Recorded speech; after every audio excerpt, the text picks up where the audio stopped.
গার্মেন্টসে যত ধরনের ম্যানেজমেন্ট রয়েছে সকল ম্যানেজমেন্ট নিয়ে আমরা আজকে আলোচনা করব। এই ভিডিওটি আপনাকে খুব হেল্প করবে আপনি কোন ম্যানেজমেন্টে চাকরি করতে চাচ্ছেন এবং আপনি গেস করতে পারবেন যে কোন কোন ম্যানেজমেন্টে আপনি চাকরি করলে ভালো হবে, আপনি চাকরি করলে আপনার স্কিল ডেভেলপ হবে, আপনার প্রমোশন হবে, আপনার স্যালারি আপগ্রেড হবে। টোটালি আপনি গেস করতে পারবেন। ভিডিওটা অবশ্যই শেষ পর্যন্ত দেখবেন। আমরা আজকে সংক্ষিপ্ত রূপে ম্যানেজমেন্টের পরিচয়টা করিয়ে দিব, কিন্তু পরবর্তীতে আমরা প্রত্যেকটা ম্যানেজমেন্টের উপর আলাদা আলাদা ভিডিও দিব। অবশ্যই আপনারা সেই ভিডিওটি দেখবেন। তো চলুন আমরা আজকে আলোচনা করি type of management in garments. Type of management, ম্যানেজমেন্টের প্রথম পার্ট হচ্ছে স্ট্র্যাটেজিক ম্যানেজমেন্ট।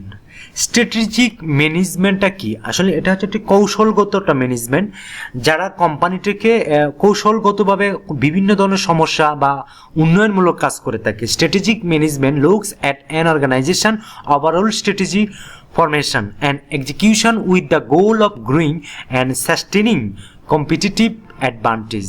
অর্থাৎ আপনি একটা গোল সেট করতে পারেন এবং আপনি সেটা সঠিকভাবে এক্সিকিউট করতে পারেন এবং আপনি আপনার কোম্পানি যেটা আছে সেটা অন্যের কোম্পানির সাথে কীভাবে কম্পিটিটিভ করবে সেই বিষয়টা আপনি গেস করতে পারবেন। সাধারণত স্ট্র্যাটেজিক ম্যানেজমেন্টে আপনার কৌশলগত কিছু ম্যানেজমেন্ট পরিচালনা করার জন্য সে কাজটা করা হয়। স্ট্র্যাটেজিক ম্যানেজমেন্টটা ভেরি ভেরি ইম্পর্টেন্ট একটি ম্যানেজমেন্ট। এই ম্যানেজমেন্টের চাহিদা অনেক রয়েছে। আপনি ইচ্ছা করলে আপনি স্ট্র্যাটেজিক ম্যানেজমেন্টেও জব করতে পারেন। সেলস ম্যানেজমেন্ট, যারা কোম্পানি পণ্যটাকে বিক্রি করে বায়ারদের কাছ থেকে, তারা সাধারণত সেলস নিয়ে কাজ করে। সেলস ম্যানেজমেন্টও আপনি জব করতে পারেন। যারা সেলসে বা মানুষকে মোটিভেট করার শক্তি আছে তারা সাধারণত সেলস সেক্টরে কাজ করে। তারপর মার্কেটিং ম্যানেজমেন্টও আপনি কাজ করতে পারেন। যারা একটি পণ্য নিয়ে বা কোম্পানির প্রচার নিয়ে সাধারণত ওরা কাজ করে।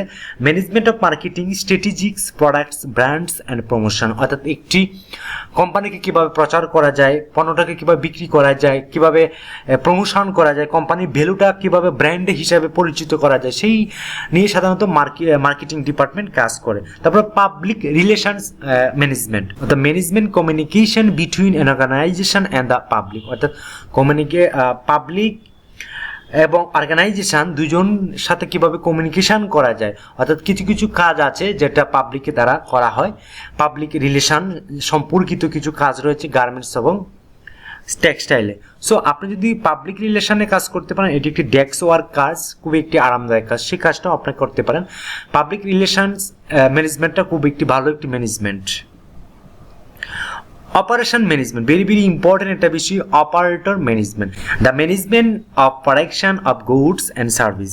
Operation management is the broad field that describes everything from manufacturing management to retail management. অর্থাৎ গার্মেন্টসের যে ম্যানুফ্যাকচারিং প্রসেস রয়েছে সেই প্রসেসগুলো নিয়ে সাধারণত অপারেশন ম্যানেজমেন্ট কাজ করে। এটি প্রোডাকশনের সাথে সম্পৃক্ত। আপনি প্রোডাকশনে যদি জব করতে চান তাহলে আপনি অপারেশন ম্যানেজমেন্ট হিসেবে জয়েন করতে পারেন, বা এখানে অনেক ধরনের পজিশন রয়েছে, আপনি অবশ্যই সেই পজিশনে জব করতে পারেন। সাপ্লাই চেইন ম্যানেজমেন্টও খুবই একটি ইম্পর্টেন্ট একটা management.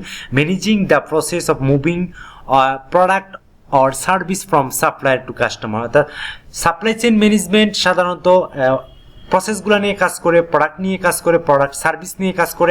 Procurement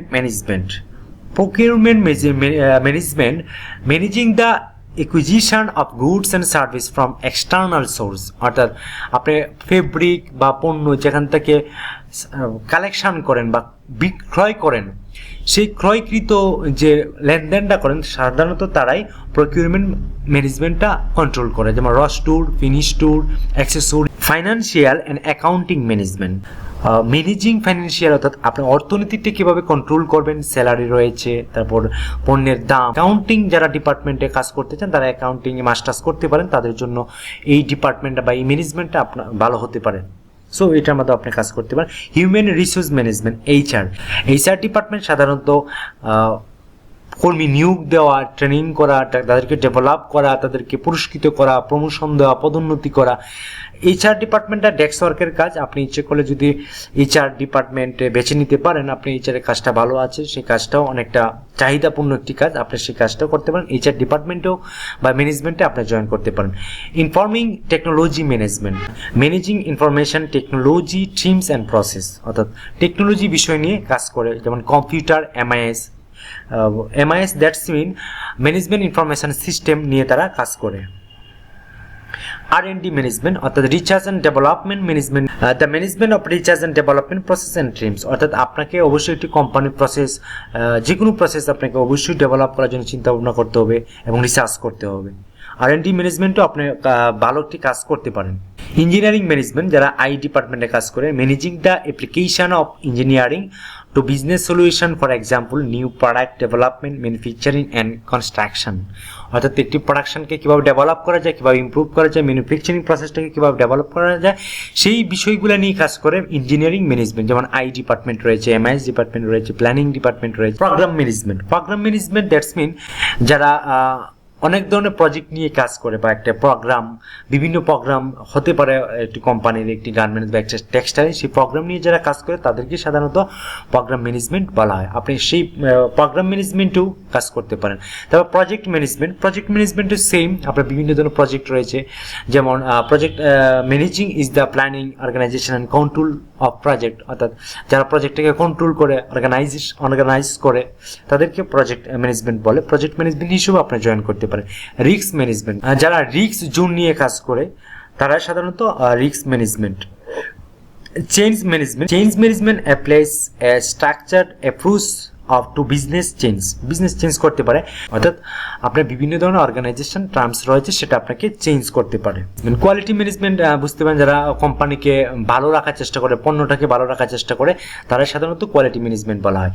innovation management, the management of innovation process such as strategy, research and development of organization change, অর্থাৎ উদ্যোক্তা হিসেবে কাজ করতে পারে, বা একটি কোম্পানিকে উন্নয়নমূলক কাজের জন্য যে প্রসেসগুলো নিয়ে কাজ করে তারাই সাধারণত ইনোভেশন ম্যানেজমেন্ট পরিচালনা করে। Strategy, research and development, organization change. Design management, যারা ডিজাইনগত একটা স্টাইল নিয়ে কাজ করে বা ডিজাইন ডিপার্টমেন্ট রয়েছে, সেই ডিজাইনের হিসেবে আপনি জয়েন করতে পারেন। That management of design process such S new product design, অর্থাৎ নতুন কোনো প্রোডাক্ট আসলে সেটা কোন ধরনের ডিজাইন হবে, সেই প্রসেসগুলো সাধারণত নিয়ে ডিজাইন ম্যানেজমেন্ট কাজ করে। Facility such as office and data centers, অর্থাৎ যারা কোম্পানির সুযোগ সুবিধা, লাভ লোকসান সকল কিছুই দেখে তাদেরকে সাধারণত ফেসিলিটি ম্যানেজমেন্ট বলে। ফাইনালি নলেজ ম্যানেজমেন্টও রয়েছে, যারা বিভিন্ন ধরনের নলেজ বা ক্রিয়েশন, নতুন কিছু রিপ্রেজেন্টেশন, নতুন কিছু পদ্ধতি বা স্ট্র্যাটেজি, বা বিশ্বের সাথে তাল মিলানোর জন্য যেগুলা স্ট্র্যাটেজি কীভাবে সেটা মুভ করবে বা কীভাবে ফেস করবে, সেগুলো নিয়ে সাধারণত ওরা অ্যানালাইসিস করে নলেজ ম্যানেজমেন্ট। তো এই ছিল আজকের টাইপ অফ ম্যানেজমেন্ট। আমরা 21টা ম্যানেজমেন্ট নিয়ে আলোচনা করছি। আমরা পরবর্তীতে প্রত্যেকটা ম্যানেজমেন্টের যে কাজ রয়েছে, জব রেসপন্সিবিলিটি রয়েছে, কী কাজ রয়েছে, সেই বিষয়টা আমরা বিস্তারিত আলোচনা করবো। আপনারা অবশ্যই ধারাবাহিকভাবে আমার সেই ভিডিওগুলো দেখবেন। সো এতক্ষণ ভিডিওটা দেখার জন্য অসংখ্য ধন্যবাদ।